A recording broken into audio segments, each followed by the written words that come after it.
오후 4시경에 TV에서 뉴스 속보가 나오는 겁니다. 전남 나주에 있는 드들강에서 10대로 추정되는 여성의 시신이 발견됐다는 거였습니다. 시신은 강변과 가까운 그리 깊지 않은 물에 엎드린 자세로 떠 있었는데요. 발에 신겨진 스타킹을 제외하곤 알몸이었습니다. 알몸이요? 그럼 혹시 성범죄인 건가요? 예, 그래도 시신이 나체로 발견되는 게 흔하지 않거든요. 옷가지나 소지품 그 어떤 것도 주변에서 발견되지 않았습니다. 겹겹이 껴입은 겨울옷을 하나도 빠지지 않고 벗겨가면서 거의 집착에 가까울 정도로 꼼꼼하게 자신의 흔적을 지운 거거든요. 상당히 지독한 범죄자라고 봐야죠. 문제는 단서가 너무 없다는 거였습니다. 거기에다가 시신이 발견된 이 나주 같은 경우는 피해자하고 연고도 없는 그런 장소입니다. 거기를 왜 갔는지 또 집에서 한 15km 정도 떨어진 곳까지 어떻게 갔는지 이 모든 게 미궁속이었던 거죠. 결국 유일한 단서는 피해자의 시신뿐이었습니다.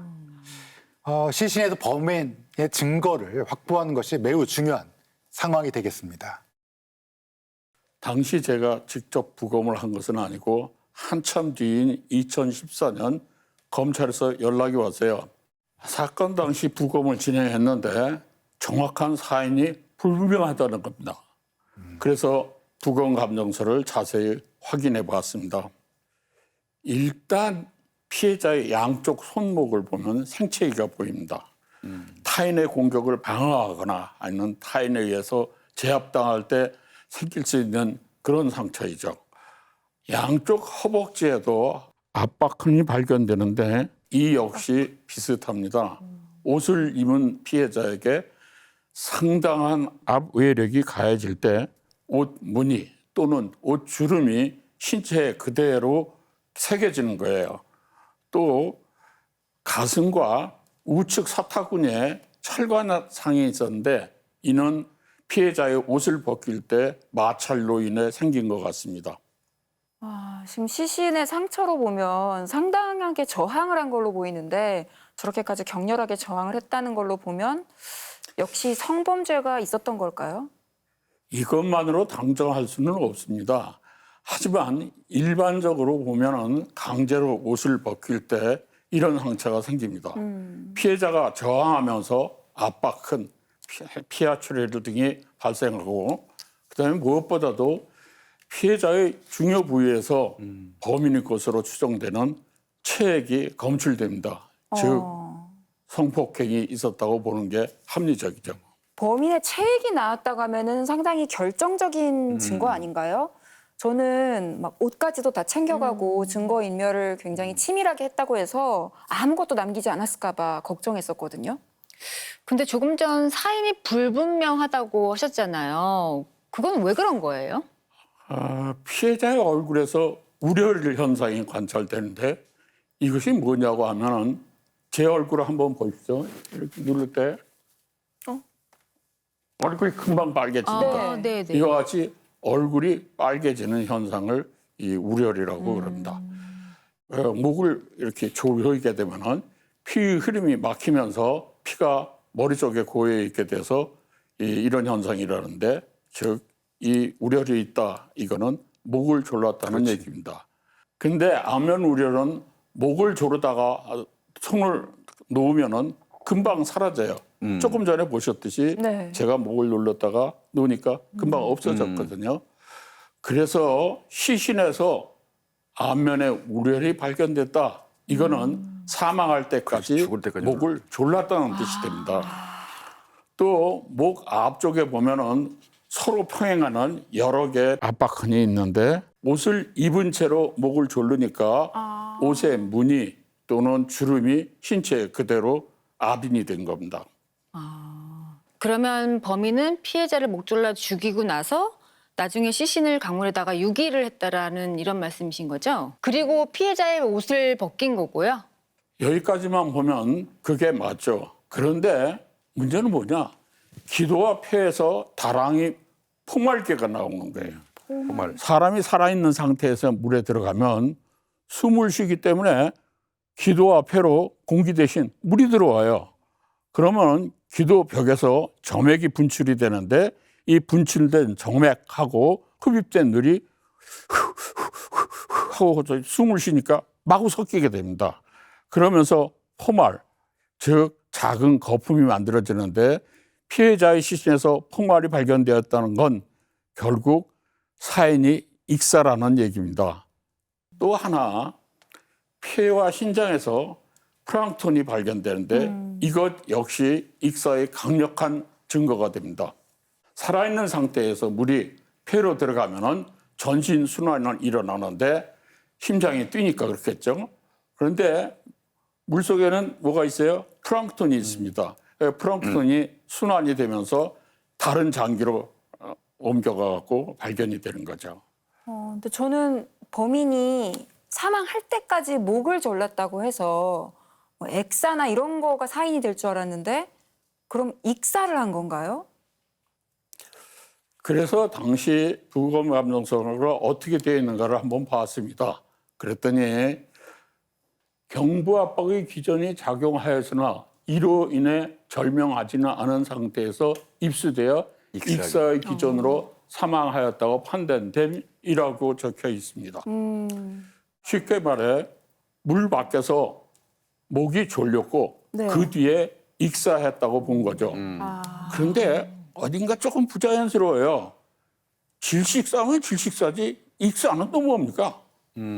그래서 저는 이걸 범인이 물속에서 피해자의 목을 조른 것으로 봤습니다. 물 속에서. 보통 목이 졸리면 질식사 할 거라고 보는데 네. 그게 아니에요. 심장마비사가 제일 많습니다. 목 졸라도. 다음에 경정맥이 막혀서 또는 더 강력하게 조른다면은 경동맥이 막혀서 혈액순환이 안 돼서 사망할 수 있거든요. 가장 확률이 낮은 게 질식사입니다. 심장마비나 경동맥, 경정맥이 막힌 경우 마지막까지 숨을 쉬겠죠. 그러면은 물속에서 목을 조르면 시신에 목이 졸리는 흔적, 다시 얘기해서 우열이 남고 그다음 마지막까지 숨을 쉬니까 물을 들이마신 흔적, 즉 익사 소견이 나오는 겁니다. 그러니까 범인은 살아있는 피해자를 물속에 넣고 물 밖으로 못 나오게 하려고 목을 졸라서 숨지게 했다. 이렇게 결론을 내릴 수 있는 거네요. 너무 잔인한데요. 그 어린 여학생이 무슨 잘못이 있다고 이렇게 숨이 끊어질 때까지 이렇게 얼마나 했는지 발버둥쳤을까 얼마나 그 생각에. 고통스러웠겠어요. 그래도 피해자의 몸에서 범인의 책 또 그 안에서 DNA가 나왔으니까 범인을 잡을 수 있겠죠. 예, 그 당시에 경찰은 이제 선영양의 주거지 인근에 있는 이제 뭐 동종 전과자, 동일 수법 전과자 등등을 조사를 합니다. 뭐 용의자로 일단 특정할 만한 그 대상을 뽑아보니까 한 200여 명 정도가 나와요. 그래서 그 사람들을 대상으로 많다. DNA 검사를 합니다. 그러면 그 중에 범인이 나왔나요? 안타깝게도 일치하는 사람이 단 한 네. 사람도 없었습니다. 야, 사실 피해자의 몸에서 체액이 발견됐고 이거는 스모킹건이나 다름없는데도 그렇죠. 누구의 것인지 알 수가 없으니까 너무 답답하네요. 그렇게 드들감 여고생 살인 사건은 사람들에게 잊혀져 갔습니다. 그런데 사건이 미제로 남은 지 11년 만에 네. 죽음의 진실이 수면 위로 떠오르게 됩니다. 수백 명을 추적했을 때도 나오지 않았던 DNA의 주인공이 네. 예상치 못한 곳에 숨어 있었습니다. 2010년도에 DNA법이라는 게 시행이 됩니다. 우리나라에. 강력범죄를 저지른 사람들의 DNA를 채취해서 영구 보관토록 하는 그런 법인데요. 이 법이 시행된 이후에 이제 장기 미제 성폭행 사건의 해결을 위해서 경찰, 검찰 간 데이터베이스를 교차 검색하는 작업을 진행하거든요. 그 과정에서 2012년도에 드들강 사건 범인의 DNA하고 일치하는 사람을 찾아내게 되는 겁니다. 와, 드디어 그러면 유력 용의자를 찾아낸 거잖아요. 누구였어요? 2003년 세상을 떠들썩하게 했던 전당포 살인 사건 범인인 김수용이라는 인물이었습니다. 금괴를 싸게 판다고 속여 전당포 주인 등 2명을 살해하고 암매장한 20대 남자가 검거됐습니다. 드들강 사건 2년 뒤인 2003년 김수용은 강도 살인을 저지르고 무기징역을 선고받습니다. 그러니까 DNA 일치 결과가 나온 2012년까지 약 9년간 쭉 교도소에 있었던 거죠. 그런데 DNA가 일치했다고 해서 그게 살인했다는 직접적인 증거가 된다라고 확신할 수는 없어요. 이게 뭐 사실은 본인의 자백이 있어야지 이게 DNA와 함께 큰 영향력을 발휘할 수 있는 거죠. 2012년 당시 경찰은 DNA가 일치한다는 사실을 숨긴 채 교도소에 있는 김수용을 면담합니다. 그런데 김수영이 범행 일치를 부인을 합니다. 선영양을 아예 모른다고 그랬어요. 아예. 누군지 모른다. 예, 아예 뭐 그리고 기억도 나지 않는다 이렇게 말을 했던 겁니다. 근데 기억이 안 난다고 해도 소용없지 않나요? DNA 검사 결과를 보면은 기억이 나지 않을까요? DNA 일치 사실을 듣고 난 뒤에는 서로 합의하에 성관계만 했다고 주장합니다.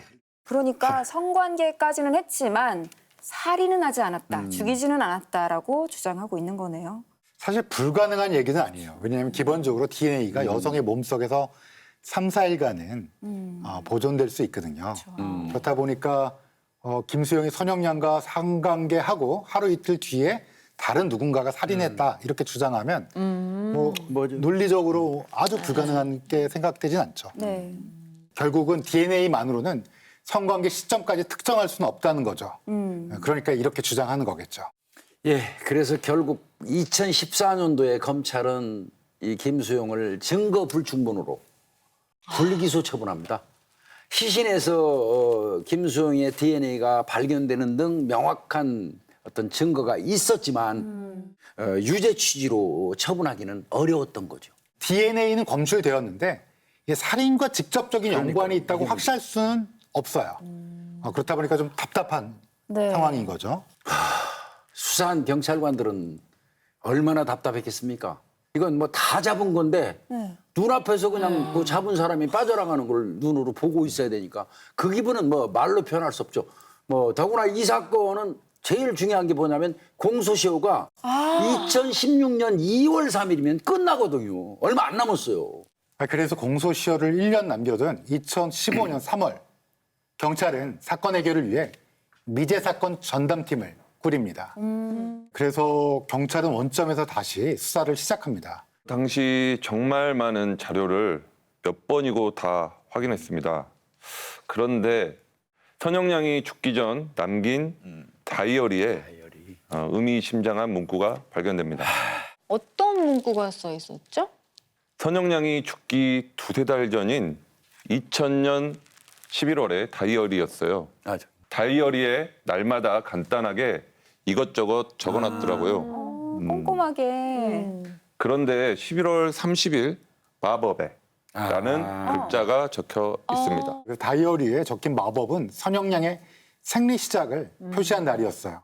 이걸 토대로 날짜를 계산해 봤더니 사건이 발생했던 2001년 2월 4일 무렵은 선영양이 생리 중이었음을 추정할 수 있었습니다.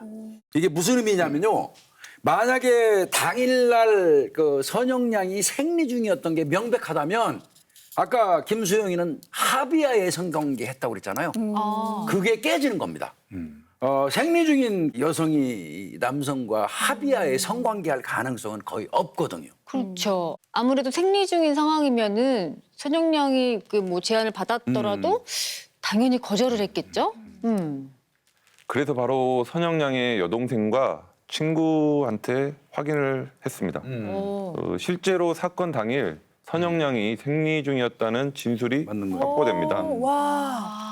또한 동료 재소자도 김수영에게 이런 말을 들었다는 거예요. 당시 그 여고생이 생리 중이어서 자신에게 피가 묻었다. 구체적으로 기억한다. 마침내 경찰은 용의자 김수용을 다시 검찰에 송치했습니다. 그리고 검찰 역시 곧바로 재수사에 착수했어요. 김수영은 여전히 피해자와 합의하에 성관계를 했고 살인하지 않았다라고 주장하고 있는 상태였습니다. 이 주장을 깰 수 있는 확실한 증거가 필요한 상황이었어요. 검찰은 다시 한번 법의학자에게 자문을 구합니다. 2016년 검찰 측에서 의뢰가 왔습니다. 피해자와 용의자의 성관계 시점하고 그다음에 피해자의 사망 시점 그 사이의 시간차를 알 수 있는 어떤 실마리가 있는지 그걸 확인해 주라는 얘기입니다. 만약 피해자가 성관계 직후 사망한 것이라면은 용의자가 확실히 범인이겠죠. 네. 그래서 제가 검사에게 거꾸로 물어봤습니다. 여성이 성관계 후 얼마 만에 사망한지에 대해서 조사한 예가 있느냐. 그렇게 물었더니 별 말을 못해요. 그리고 제가 수많은 감정을 해봤는데 그런 사례는 들어본 적도 없었어요. 그러니까 검사가 사정하더라고요. 한 번만 더 자료를 읽으시고 만약에 감정이 불가능하다면은 불가능한 이유라도 조금 써주라 이런 얘기입니다. 일단 해보겠다고 얘기를 하고 다시 서류를 들어보기 시작했습니다. 혹시 해외에는 그런 연구 사례가 없는지를 알아봤는데 전혀 없더라고요.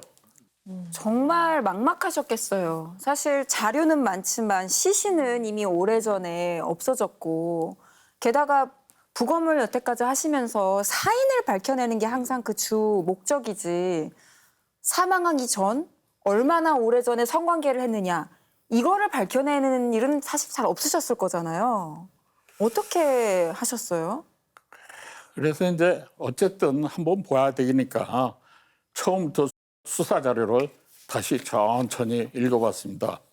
초기 수사 자료, 재수사 때 자료, 또 세 번째 수사 자료 그 양이 엄청나더라고요.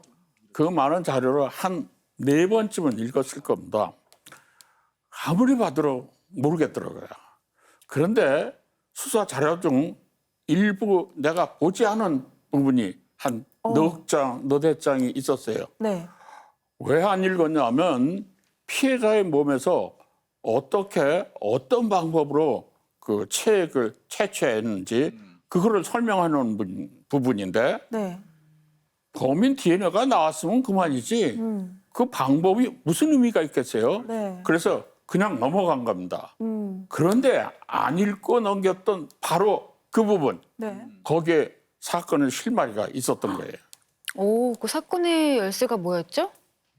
채취할 때 꺼지를 감아서 솜방맹이처럼 만들어가지고 집게로 찝어서 여자의 질내에다 집어넣는데 처음에는 중간쯤 집어넣고 나중에는 두 번째는 아주 깊숙이 집어넣는 해서 그 체액을 따내는 그런 방법에 대한 기술 부분이었습니다. 그런데 그 부분에서 이상한 말이 나오는 거예요.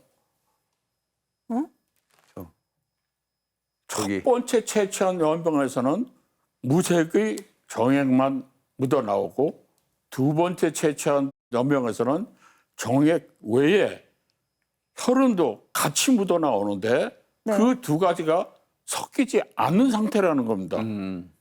이게 뭘 의미하죠? 저도 이게 무슨 얘기인지 몰랐습니다. 점액은 정액입니다. 네. 정액과 피는 같은 체액이기 때문에 서로 잘 섞여요. 네. 그런데 이게 전혀 섞이지 않은 상태로 나왔다?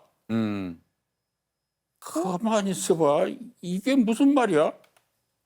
정액과 피가 같이 붙어 있는데 섞이지를 않았다? 마치 무슨 물과 기름처럼. 무슨 얘기인지를 잘 네. 모르겠더라고요. 그래서 이걸 갖고 낑낑거리면서 한 일주일을 보냈습니다. 그러다가 직접 실험을 한번 해보기로 결정을 했습니다. 어떻게 무슨 실험을 하기로 하셨죠? 투명한 지퍼백이 있는데 네. 이 지퍼백에다가 먼저 정액을 안에다가 집어넣습니다. 네. 그렇게 하고 그 옆에다가 피를 해서 붙여넣습니다. 붙여놓고 책상 위 같은 데 가만히 놔둡니다. 그러고 시차가 지나면서 이게 어떻게 변하지를 본 겁니다. 실제로 정액과 피를 인체에서 채취를 하신 건가요? 예, 그렇죠. 피는 제 피였고 정액은 도움을 받았습니다. 우선 정액과 혈액을 넣은 지퍼백을 실온에 그대로 가만 놔두고 네. 그렇게 하고 봤더니 30분 정도가 지났는데도 처음하고 똑같아요. 지금 보시니 지금 왼쪽에 보시는 게 정액. 다 붙여놓은 거고 그다음에 이쪽에 보시는 게 30분 경과한 건데 사실은 네. 30분 경과한 거하고 처음하고 똑같았습니다. 네. 지금 그런데 30분 경과한 걸 보면은 경계선이 약간 섞이는 것 같아요. 예. 왜 그러냐면은 야 이거 봐 이렇게 좋은 사진 있어 하고 사진을 찍으려고 사진대에다가 옮기려고 살짝 드는 순간 바로 저렇게 섞이더라고요. 조금만 들어 올렸더니 흔들으니까 경계선이 섞인다, 이거지. 변했구나. 그래서 바로 그 자리에 놓고 30분 지난 거 사진을 찍었고 네. 그렇게 하고 그대로 놔두고 6시간 반을 봤는데 그때서 겨우 이 경계선에서 섞이기 시작을 하더라고요. 와. 6시간이 지나도 서로 구분이 될 정도예요? 그러니까 별로 모양이 달라지지 않네요. 6시간 30분이나 경과됐는데도. 그냥 그대로 두면. 네. 이 두 번째 실험으로는 똑같은 지퍼팩에다 정액하고 혈액을 붙여놓고 손에다 들고 아주 조심스럽게 걷기 시작을 했어요. 이렇게. 아, 걷는 안 걸로. 가능하면 안 움직이도록.